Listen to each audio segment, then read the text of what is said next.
Salut à tous, salut à toutes. Bienvenue dans ce tutoriel où nous allons parler des méthodes enchaînées en PHP. Et déjà, la première question qui nous vient en esprit, qu'est-ce que c'est une méthode enchaînée? En effet, une méthode enchaînée en PHP ou bien quel que soit le langage, elle consiste à appeler différentes méthodes sur une seule ligne au lieu d'appeler différentes méthodes avec des mêmes références d'objets séparés. Donc, c'est-à-dire, c'est une méthode A qui sera collée avec une B, C, D, etc., etc. Pour être plus simple, nous allons voir un exemple concret. Donc, là, nous allons créer un fichier qu'on va appeler, imaginons notre fichier, on va l'appeler index.php, index.php.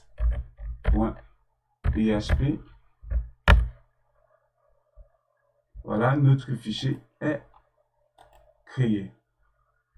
Bon, je viens. Voilà, dans notre fichier index.php, nous allons créer une classe étudiant.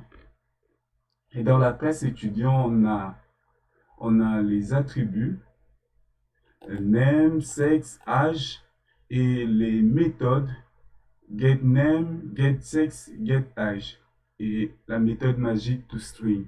Donc là, voici nos classes. On va d'abord voir dans le cas où on ne va pas utiliser la méthode enchaînée, vous allez vous rendre compte comment nous pouvons appeler cette classe. Là, on va faire,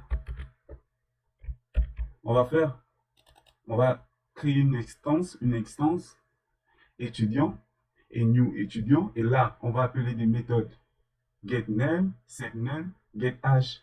Vous voyez, c'est bien, les amis.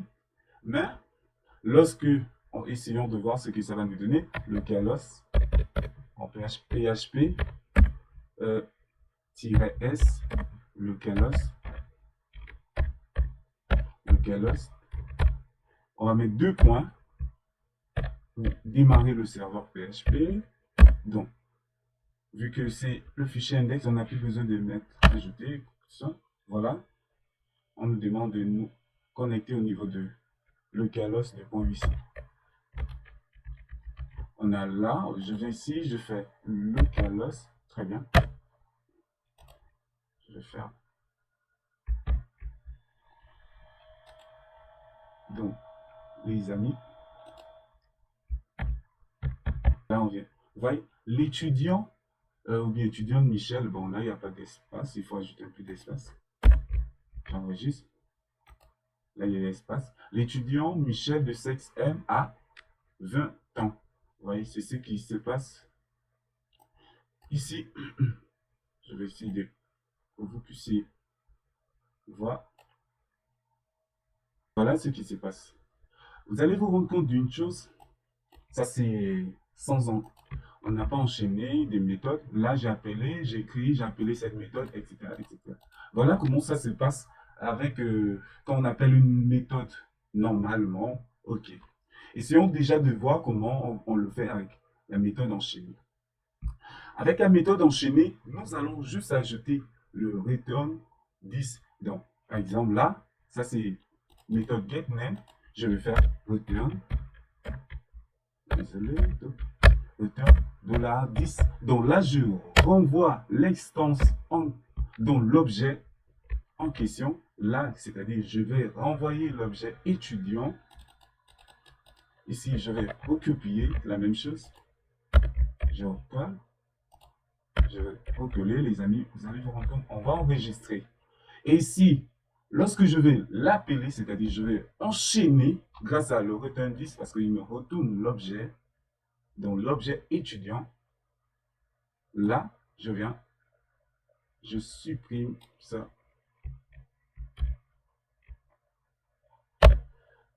Est-ce que vous voyez les amis? Donc là, j'enchaîne getName, Michel, getSex, M, getAge, 20 et après, vous allez voir que ça va nous donner, vous donner la même chose. Voilà les amis, ça nous redonne la même chose. Ici, je vais voir mettre un espace pour mieux que vous sachiez.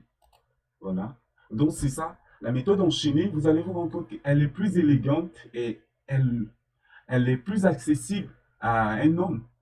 Vous allez voir plus tard avec les design patterns, ils vont l'utiliser plus souvent. Donc voilà un peu les amis pour ce qui concerne la méthode enchaînée. Donc là j'enchaîne nen. Donc voilà un peu les amis pour ce qui concerne la méthode enchaînée. Donc là j'enchaîne nen et j'enchaîne sexe, etc., etc. Vous pouvez faire plein de méthodes comme ça. Donc voilà un peu pour ce qui concerne les méthodes d'une façon générale. Donc nous allons créer notre classe, une classe statique. Bon, c'est pas l'objet du cours, je suis pas là pour vous montrer qu'est-ce que c'est une classe statique. Il y a plein de tutos, bien des cours en ligne. Donc voilà, prenons un exemple, country, donc le pays. Là, vous avez ici une classe statique country dans le pays. Et là, on a le nom du pays, le nombre d'habitants, euh, le, le président du pays. Voilà une méthode statique. Ok. Lorsqu'on va appeler cette méthode statique en PHP, qu'est-ce qu'on va faire, les amis? Nous allons faire country. On va faire country, deux points.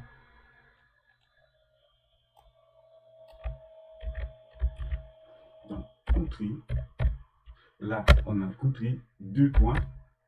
On va faire get name.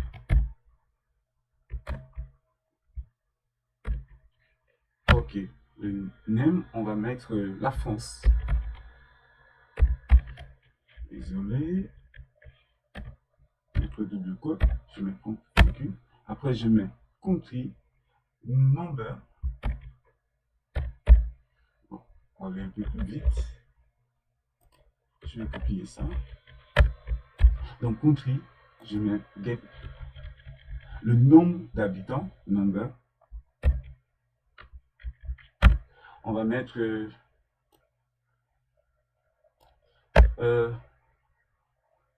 15 millions, si on peut dire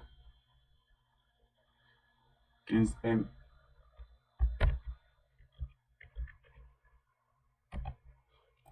Et après, on met country get président, le président.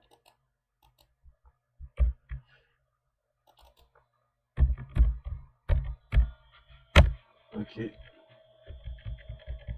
On va mettre Monsieur Macron. Voilà, les amis. Et après, à la fin, qu'est-ce que je vais faire? Je vais faire un écho country résultat. Un écho country résultat. Vous voyez? Là, je vais enregistrer. Je reviens ici, je rafraîchis. Vous voyez? Mon pays est France et a 15 millions d'habitants. Le président est Macron. Monsieur Macron. Donc vous voyez les amis, ça c'est normal. C'est comme ça qu'on appelle une, une classe statique. Mais voyons déjà comment on peut enchaîner une méthode statique avec en PHP. Vous allez vous rendre compte que c'est presque la même chose, mais là, il faut vraiment faire attention. Parce que là, c'est le feu. Au lieu de mettre return 10, ici, on va faire return. Nous allons faire un return. Au lieu de mettre 10, on va faire un return new static. Donc, voyons déjà comment on peut enchaîner une méthode statique avec en PHP. Vous allez vous rendre compte que c'est presque la même chose, mais là, il faut vraiment faire attention. Parce que là, c'est le feu. Au lieu de mettre return 10, ici, on va faire return. Nous allons faire un return. Au lieu de mettre 10, on va faire un return new static. Donc, là, je suis en train de dire retourne-moi. Je suis en train de dire retourne-moi cette classe. Retourne-moi cette classe. Donc voilà ce que je suis en train de dire avec new static. Donc voilà. Au lieu de retourne 10 et retourner l'instance, c'est-à-dire l'objet en question. Or, new static, on va retourner la classe. Donc voilà, je mets ça. Voilà. Au lieu de, ça ne sera plus comme ça. Ça ne sera, au lieu de mettre deux points, tout le temps rappeler des méthodes, etc., etc. Moi, je trouve que c'est vraiment, c'est fatigant s'il faut appeler à tout moment la méthode, telle chose. Or, vous allez vous rendre compte que on va supprimer tout ça. Les amis, quand j'écris comprime deux points, get name, résultat, etc., etc., vous voyez comment c'est élégant. Personnellement, je trouve ça élégant et plus propre. On va compiler, j'enregistre, je viens afficher, voilà, mon pays a, président est, voilà, ok, mon pays est Toto, get number 2000, prési, get prési, result, le prési est Toto. Donc voilà un peu les amis comment on fait avec les méthodes statiques. Je voulais aussi vous montrer comment vous pouvez faire avec avec des traits. Donc voilà, voyons un exemple concret avec les traits.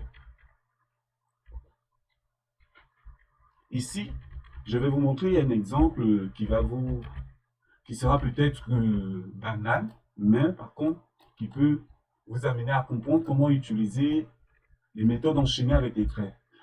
Ici, j'ai ma classe student, donc étudiant.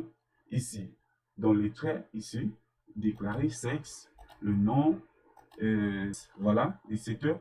Et là, comme on fait dans les traits, je veux utiliser, donc, au lieu de mettre extend comme dans l'héritage, quand on utilise les traits, on va mettre use, donc le nom du trait, voilà. Et, et ici, j'ai accès. C'est comme si tout ça, tout ce qui était là, se retrouvait dans cette classe. Je prenais tout ça, je copie et j'enlève use trait. Voilà, on se retrouve avec la classe qu'on avait au départ. Donc les amis, c'était juste une parenthèse, juste pour vous montrer que c'est ça, c'est pas non plus difficile. Ok, on a ça. Nous allons appeler déjà notre trait. Comment faire? Cette classe que j'ai appelée useTrait, je vais l'extensier. Donc voilà, je mets useTrait égale à news useTrait. Et après, je vais faire un écho qui va me permettre. Regardez comment ça se passe. Donc je mets echo useTrait, c'est-à-dire cette classe qui est instanciée ici. Je vais appeler le secteur, donc set name. Donc, or, le secteur ici, qui est ici, lui se trouve au niveau de notre trait. Vous voyez les amis. Et cette sexe, le sexe se trouve toujours au niveau du trait. C'était fait exprès. Et tout string qui est ici, on va enregistrer, on va voir ce que ça va nous donner. Normalement, il est censé nous donner quoi?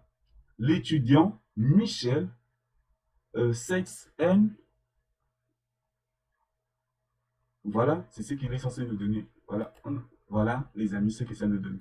L'étudiant Michel, sexe M. Bon, on va mettre E, désolé. Voilà, étudiant Michel, sexe M. Bon, on va mettre E, désolé. Voilà, les amis. Donc voilà un peu comment on utilise des traits avec des méthodes enchaînées. C'est vraiment facile, les amis, et c'est vraiment élégant d'utiliser les traits et plus souvent, moi, je vous encourage à l'utiliser. Ok, ok. Allons-y voir les cas concrets. Moi, je ne sais pas si vous connaissez certaines ORM. Dans l'ORM, c'est l'ensemble des classes permettant de manipuler l'état d'une base de données relationnelle comme s'il s'agissait d'objets. Prenons un peu l'exemple de lorsque vous utilisez Laravel avec Eloquent. Par exemple, ici, je vais dire select use user where vote supérieur à 100 take 10. Quand je dis, là en effet, je suis en train de dire sélectionnez-moi les utilisateurs où le vote est supérieur à 100 et après je dis renvoyez-moi les 10, donc c'est-à-dire 10 personnes, les 10 premiers, et après get c'est le résultat. En gros, je renvoie le résultat dans les amis. Vous allez l'utiliser plus souvent au niveau de Laravel pour ceux qui utilisent Laravel. Et il y a aussi euh, Doctrine pour ceux qui utilisent Symfony. Ils utilisent beaucoup ces, les méthodes enchaînées. Mais le plus souvent, on va vous parler de le design pattern friendly. Et à ne pas confondre avec la chaîne, les méthodes enchaînées, parce que beaucoup confondent le design pattern friendly et les méthodes enchaînées. Une méthode enchaînée n'est pas un design pattern friendly. On peut aussi l'utiliser, package qui permet d'envoyer des mails. On va prendre l'exemple de SweetMailer. On va prendre l'exemple d'une classe qu'on crée sur SweetMailer lorsque je vais envoyer des mails. Donc voilà, je fais un require auto, etc. Vous voyez, avec SweetMailer Transport, on a STM. Ici, vous voyez, set username, le nom de la personne, le mot de passe. Et par exemple, ici encore, pour envoyer un message, new sweet mail, sweet message, c'est-à-dire le message, wonderful subject, et ainsi form, c'est-à-dire de la personne, voici la personne qui envoie, et son nom, c'est tout envoyé à, voilà, il envoie cette personne, voilà, cette body, c'est-à-dire le contenu du message. Voilà un peu des amis, comment ça se passe, et à la fin, ce sont des méthodes enchaînées. Ils enchaînent ces méthodes. Ok, nous allons voir sur le dépôt de suite mail. Je vais vous montrer des méthodes que tout à l'heure je vous ai parlé. On va faire un CTRL F. Voilà. Cette forme. Vous voyez, voici la fonction. Voilà, les amis. Et voilà pourquoi je vous dis aussi, il est souvent mieux de regarder les codes sources, comment ça se passe. Donc, voici la fonction, cette forme. Donc, on envoie l'adresse, le name. Donc, par défaut, il est nul. Et ici, il retourne 10. Donc, voilà. C'est ce que je vous disais, les amis. Tous ceux qui l'utilisent, nous allons voir aussi avec cette tout, comment ça se passe. Cette, voilà. Il y a toujours return 10. On reçoit l'adresse, le nom, si tu veux, je ne veux pas. Donc, voilà un peu, les amis. Je voulais vite fait vous montrer. Je voulais vite faire vous montrer ça et en espérant que ces choses vous ont plu. Sur ce, on se dit à la prochaine fois. Bye.